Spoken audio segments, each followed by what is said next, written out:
32절 말씀처럼 점점 예수님께서 땅에서 들려야 하는 시간이 가까워졌습니다.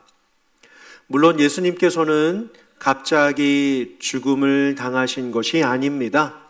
이어지는 33절처럼 자신이 이 땅에서 어떻게 죽어야 하실지를 알고 계셨습니다.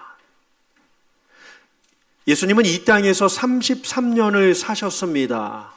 마지막 3년의 삶을 공생애라고 합니다. 예수님의 육신의 아버지는 요셉입니다.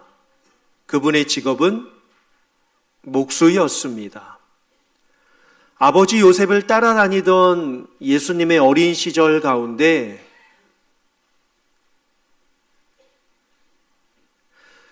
잠시 생각할 것이 있습니다. 목수인 아버지가 들고 다니며 늘 곁에 두었던 나무, 그 나무를 만지면서 예수님은 어떠한 생각을 하셨을까요? 나도 곧 언젠가 이 나무가 십자가가 되어 달려 죽을 텐데.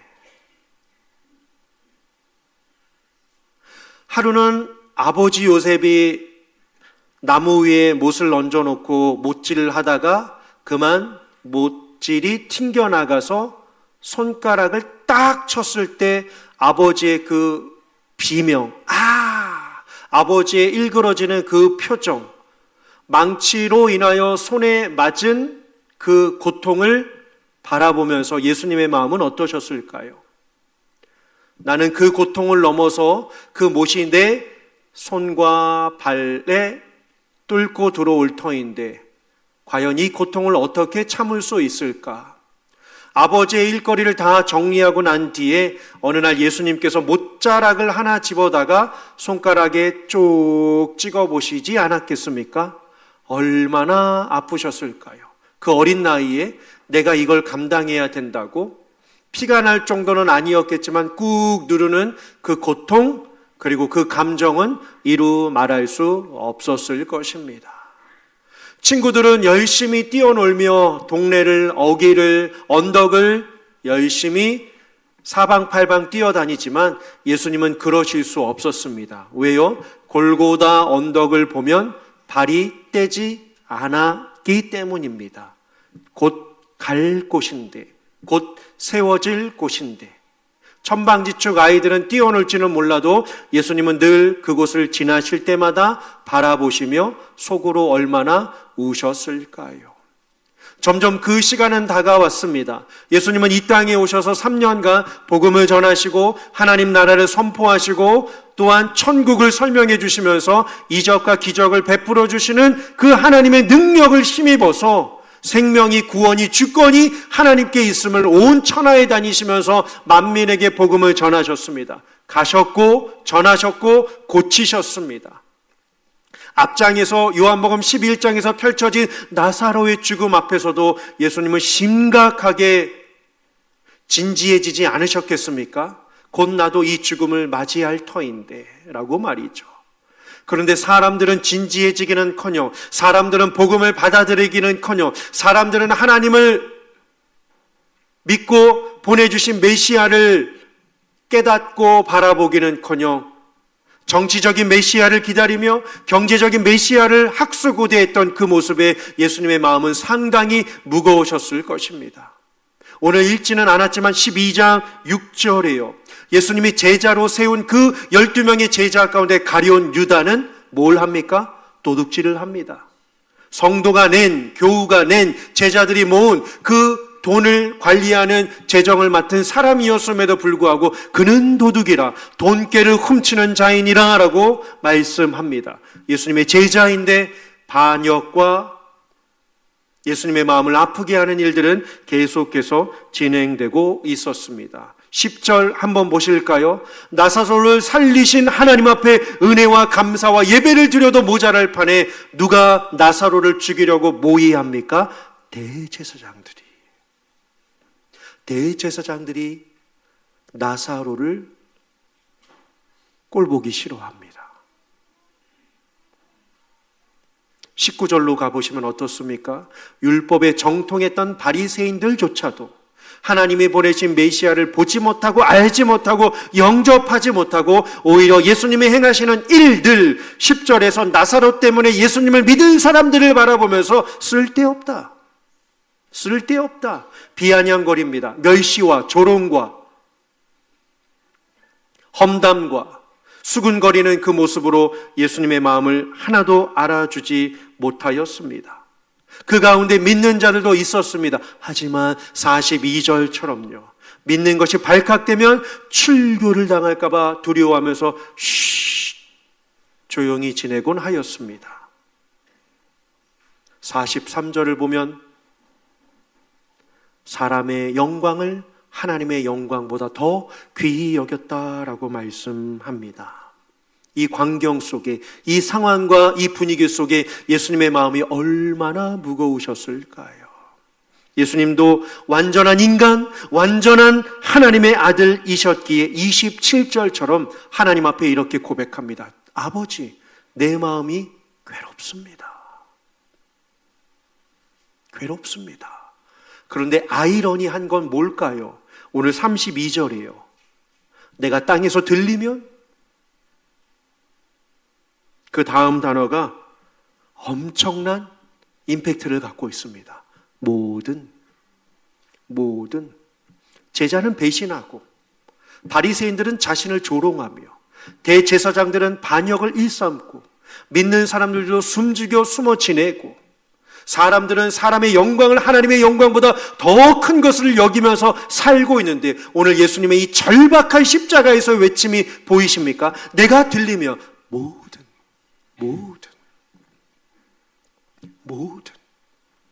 그래요. 우리는 자격이 있어서 이 자리에 있는 것이 아니라 주님의 약속, 주님의 언약, 주님의 선포, 주님의 사랑이 그리고 주님의 부르심이 있기 때문에 우리는 이 자리에 있는 줄 믿습니다. 오늘 주님이 우리에게 말씀하십니다. 우리는 이 부르심에 응답하며 살 것인가? 아니면 익숙함에 감동을 잃어버린 경건의 능력 없는 모습으로 살 것인가? 라고 말이죠. 오늘 주님이 우리를 부르십니다. 내가 땅에서 들리며 모든 사람을 내게로 이끌겠노라 라고 하는 이 외침, 다시 나오너라. 누구요? 모든 사람들이요. 다시 나를 바라보라. 뭐로요? 세례와 성찬을 통하여서요. 다시 나와 함께하자. 뭐로요? 모두가요. 모이는 삶으로 말입니다. 다시 세 가지를 한번 기억해 보실까요? 다시 나오너라. 모두요. 다시 나를 바라보라. 세례와 성찬으로요. 다시 나와 함께하자.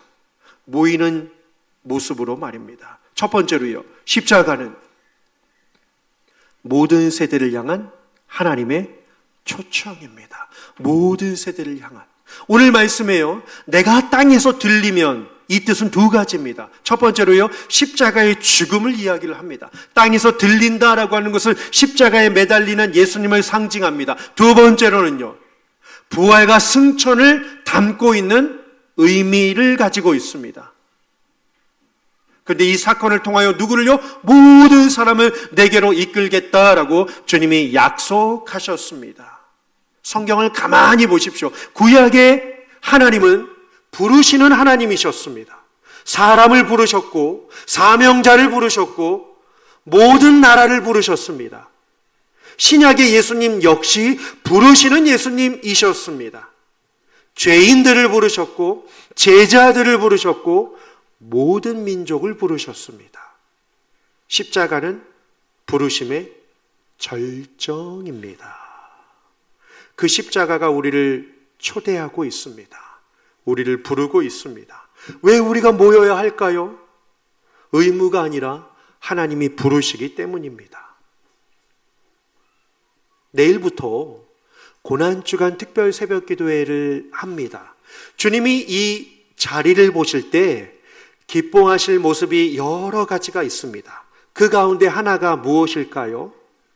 나와 내 가정이 함께 이 자리에 있는 모습입니다. 도대체 우리의 다음 세대들은 언제 고난주간 특별 새벽 기도에 나와야 하는 것일까요? 왜 우리만 어른들만 이 고난주간 특별 새벽 기도에 있어야 하는 걸까요? 전 정말 궁금합니다. 여러분들은 언제 올 겁니까? 청년들이요, 중고등부 친구들이요, 언제 올 건가요? 대답을 안 할 줄 알았지만, 그쵸? 여러분, 그쵸? 언제 와야 되죠? 아니요, 언제라고 하는 시점이 없습니다. 답은요, 늘 지금입니다. 지금이에요. 이들이 장성에서 온다라고 하는 건 너무 늦은 이야기 아닐까요, 여러분? 주님이 우리를 지금 부르시는데, 아직은 어리니까, 새벽에 갔다가 학교 가면 공부를 못하니까, 새벽에 일찍 일어나면 컨디션이 무너지니까. 하지만 그것보다도 더 절실한 게, 중요한 게 무엇일까요? 하나님 앞에 나와야 합니다. 이들이 나오지 않으면요, 이들이 십자가 앞에 나오지 않으면요, 십자가의 은혜를 알 도리가 없어요. 알 길이 없습니다. 알 방법이 없어요. 나오지 않는데 어떻게 합니까? 믿음은 뭐에서 나온다고요? 답을 안 하시기로 그냥 이렇게 하고 계시는데요. 믿음은 들음에서 나고요. 들음은 여호와의 말씀으로 말미암느니라 라고 말씀을 하고 있습니다. 다음 세대들이요, 믿음에 대하여 모르겠습니다, 예수님에 대하여 모르겠습니다, 하나님이 나에 대하여 어떠한 존재인지 모르겠습니다 라고 하는 것을 어찌 보면 당연한 거예요. 왜요? 그 자리에 나오지 않으면, 그 말씀을 듣지 않으면, 그 주님을 찬양하지 않으면, 그 주님을 붙잡지 않으면 십자가의 주님이 나와 아무런 상관이 없다라고 느껴질 수밖에 없기 때문입니다. 반대로요, 믿음의 자리에 나와서 부담감을 가지고 헌신의 마음을 가지고 말씀이 어떻게 나에게 반응하는지, 하나님이 원하시는 것이 내게 무엇인지 내가 알아야 되겠다라고 하는 그 마음이 성령께서 일으켜 주시게 된다라고 한다면요, 믿음은 자랍니다. 신앙은 열매를 맺습니다. 하나님의 능력을 경험하게 될 줄 믿습니다. 제 욕심이 있습니다. 뭔지 아십니까? 섭섭해하지 마십시오. 여러분들보다 우리의 자녀손들이 믿음이 더 좋기를 바라는 욕심이 있습니다. 하나도 섭섭하지 않으시죠? 저런 목사가 있어라고 그렇게 생각하지 않으실 겁니다. 왜요? 우리 모두의 소망이기 때문입니다. 주님, 내 자녀손들이 나보다 하나님을 더 사랑하게 하옵소서. 주님의 길을 온전히 걸어가게 하여 주시옵소서. 나보다 세상의 힘이 아니라 주님만 의지하며 나아가는 믿음의 자손 되게 하여 주시옵소서. 아멘입니다. 아멘이에요. 아멘입니다. 하나님의 부르심에 동참합시다. 두 번째로는요, 십자가는요, 세례와 성찬을 통한 예수님의 초청입니다. 예수님의 초청이에요. 세례는 뭐죠? 예수님의 죽으심과 부활하심에 내가 연합됨을 나타내는 선언입니다. 근데 이상해요. 예수님의 죽으심이 이 시대를 살아가는 나와 무슨 상관이 있나요? 다시요. 예수님의 죽으심이 이 시대를 살아가는 나와 무슨 상관이 있죠? 예수님의 죽음이 나와 무슨 상관이 있냐고요? 답은요, 찬송가 한마디로 제가 알려드릴게요. 나의 죄를 씻기는, 그렇죠? 그럼요. 내 죄가 씻겨진 거예요. 내 죄가 씻겨진 거예요. 제가 아까 예배 드리러 올라오기 전에 한 청년 문답을 했습니다. 청년이요. 신발이 더러워지면 빨면 돼요. 옷이 더러워지면 세탁하면 됩니다. 하지만 우리가 지은 죄는요, 미움, 다툼, 시기, 질투, 살인하지 않았어도, 간음하지 않았어도, 도둑질하지 않았어도 수많은 죄를 짓는데 이 죄를 어떻게 해결할까요? 라고 했을 때 답은요, 나의 죄를 씻기는 예수의 피밖에 없네. 믿으십니까? 이 보혈의 은혜가 나와 상관이 있으니까. 그 보혈의 은혜가 내게 주어졌기 때문에 예수님의 죽으심은요, 내 죄가 씻겨진 것입니다. 믿으십니까? 그러면 예수님의 부활하심은요, 내게 새 생명이 주어진 거예요. 나 이제 주님의 새 생명 얻은 몸, 옛것은 지나고 새 사람 되었네. 그렇죠? 새 것이 되었네. 새 것이 된 거예요. 새 것이 도저히 될 수 없는데 예수님의 죽으심과 부활하심으로 말미암아 우리가 새 생명 얻고 새 사람 되고 하나님 나라에 들어가는 믿음의 자녀가 되었다라고 하는 사실입니다. 즉 세례는요, 나는 이제 죄의 사람이 아니라 구원의 사람입니다 라고 하는 선언이 되는 것입니다. 이어서 성찬은 뭘까요? 예수님의 십자가 희생을 계속 기억하게 하는 장치입니다. 성찬은 기억하게 하는 장치예요. 예수님이 말씀하셨습니다. 주님 오시는 그날까지 나를 기념하라 라고 말이죠. 은혜 안에서 살아감을 확신하는 것입니다. 떡은 예수님의 찢기신 몸을 상징합니다. 잔은 예수님이 흘리신 보혈을, 피를 상징합니다. 세례가 시작이라면 성찬은요, 지속이 되는 것입니다. 쉽게요. 세례는 나는 구원받았다라고는 확신입니다. 성찬은요, 나는 구원 안에서 살고 있다라고 하는 확신인 거예요. 아시겠죠? 세례란 뭐라고요? 나는 구원받았다. 성찬은요, 나는 구원 안에 살고 있다라고 하는 확신을 가지고 이 예식을 대하는 것입니다. 십자가가 사건이라면 세례는 정체성이 되는 것이고 성찬은 기억하게 하는 장치라고 하는 사실입니다. 마지막 세 번째로요, 십자가는요, 모이는 삶을 위한 성령님의 초청입니다. 모든 세대를 위한 하나님의 초청, 세례와 성찬을 통한 예수님의 초청, 모이는 삶을 위한 성령님의 초청입니다. 현대 기독교인에게 신앙의 가장 큰 위기가 뭐라고 생각하십니까?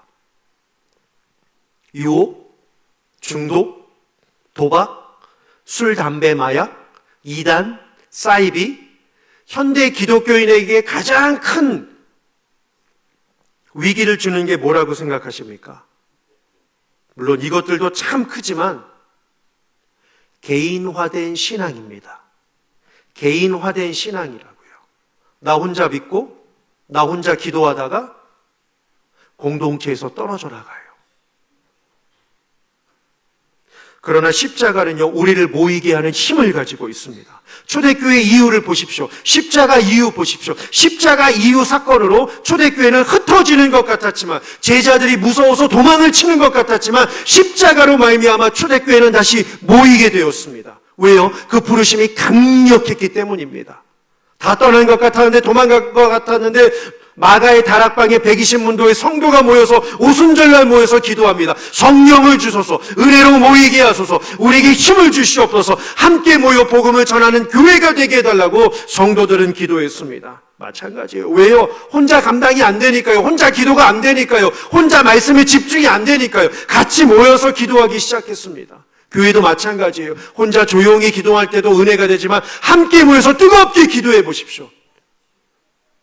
이 공간을요, 우리의 입술에 기도가 담겨져서, 신앙의 기도에 열정이 담겨져서 이 공간을요, 기도 공간으로, 기도 호흡으로, 기도 공기로 한번 채워봅시다.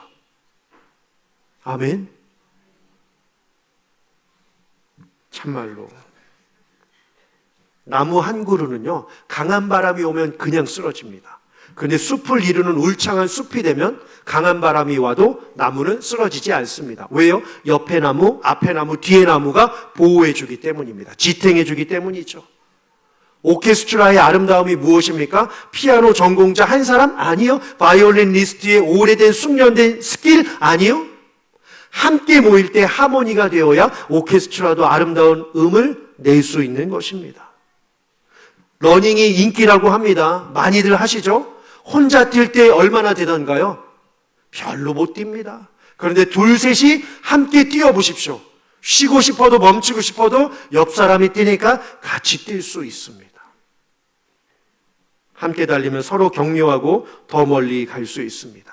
퍼즐 한 조각 아무리 비싸고 아름다운 그림이 있다라고 할지라도 이것으로 그림이 완성되지 않습니다. 무슨 그림인지 알 수도 없습니다. 모든 조각이 함께 모여야 비로소 전체의 그림이 드러납니다. 교회도 마찬가지예요. 개인의 혼자의 신앙 아니요. 혼자 버티는 사람 없습니다. 함께 지켜주는 울타리가 필요합니다. 목회도 마찬가지예요. 저 혼자 하는 거 아니죠. 장로님들이 도와주셔야 되고 사역자들이 저의 곁에서 힘을 다하여 애쓰면서 제 사역을 도와주어야만 저는 영화교회를 함께 여러분들과 함께 이끌어갈 수 있는 것입니다. 신앙도 마찬가지예요. 믿음은 함께 지켜주는 울타리입니다. 그래야 함께 완성됩니다. 끝까지 갑시다. 이번 고난주간은 선택이 아닙니다. 부르심입니다. 새벽에 일어나는 거 부담이지만 거룩한 부담입니다. 왜요? 나는 부담스러울지라도 나 하나가 나옴으로 말미암아 내 곁에 있는 영혼의 생명체를 살리며 힘을 줄 수 있기 때문입니다. 오늘 주님이 부르십니다. 다시 오라. 다시 나와. 다시 나를 바라보라. 다시 함께하자라고 말이죠. 결단합시다. 익숙함을 내려놓고 타성을 끊고 다시 모이는 신앙으로 말입니다. 우리 이렇게 고백합시다. 주님, 제가 가겠습니다. 이번 고난주간 제가 하나님의 부르심에 응답하겠습니다. 약속하시죠. 내일 새벽에 만나요. 고개를 숙이지 마시고 기도하시겠습니다. 십자가에서 우리를 부르시는 주